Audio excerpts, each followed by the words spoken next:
dhacday galmudug police-ka galmudug ay ku soo bandhigeen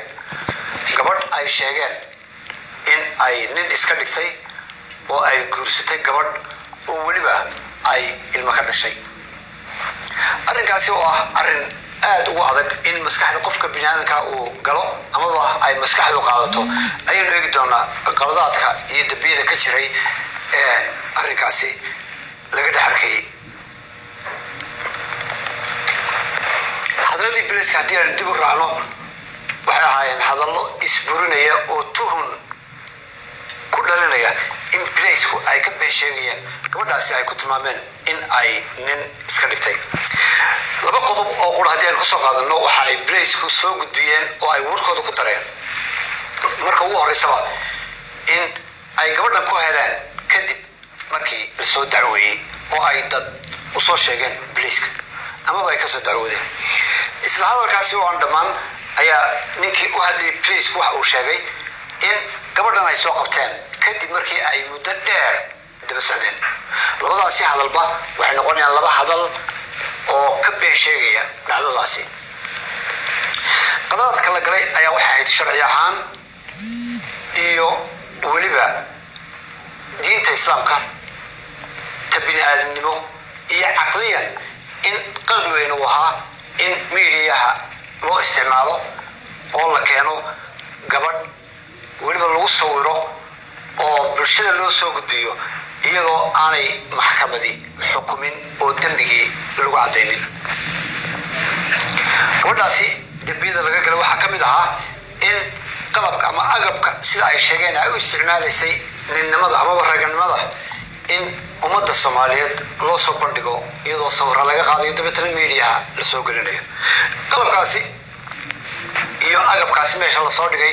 ayaa waxay ahayd mid diin ahaan iyo sharci ahaanba saxaafadda qalad weyn ku ahaa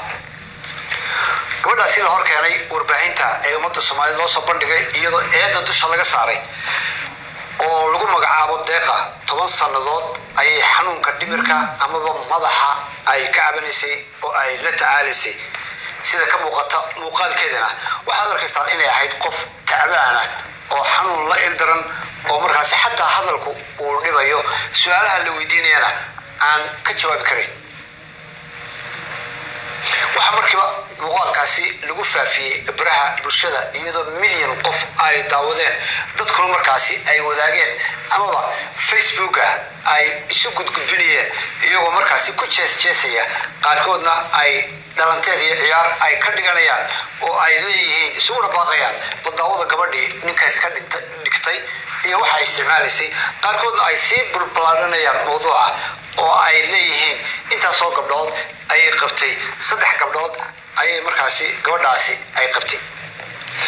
boliisku waxyaalaha qaladka ay sheegeen waxaa ka mid ahaa in gabadhaasi ay caddeeyeen in ay u direen gabadh boliiska ka tirsan oo ay soo baadhay oo ay caddaysay gabadhaasi in qofkan ay tahay qof dumar ah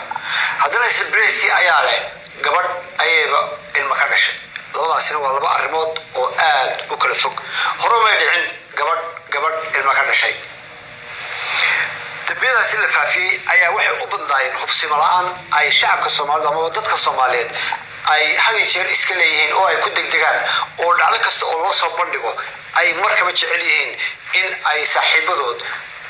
ay u gudbiyaan oo lagu wiirsado arrinkaasi fadeexadda ay u arkayaan waana arrin aad urugo u leh in fadeexado had iyo jeer aad gudbisid xataa haddiiba adiga ay kugu timaado si aan lama filaan ah in adiguna aad sii sheergaraysid oo aad ummad kale usii qaybisid waxa ay leedahay dembigeeda booliiska waxaa la gudboonaa marka ugu horreysaba ay gabadha qabteen siday doonaan ba ha u tuhmaane in marka hore ay geeyaan cisbitaal lagu eegayo caqligeedu siduu yahay iyo xanuunada ay gabadhaasi qabto iyo sida maskaxdeedu u shaqaynayso marka taasi ay soo caddeeyaan dabeetana kiiskaasi iyagoo weli aan warbaahinta u soo bandhigin inay u gudbiyaan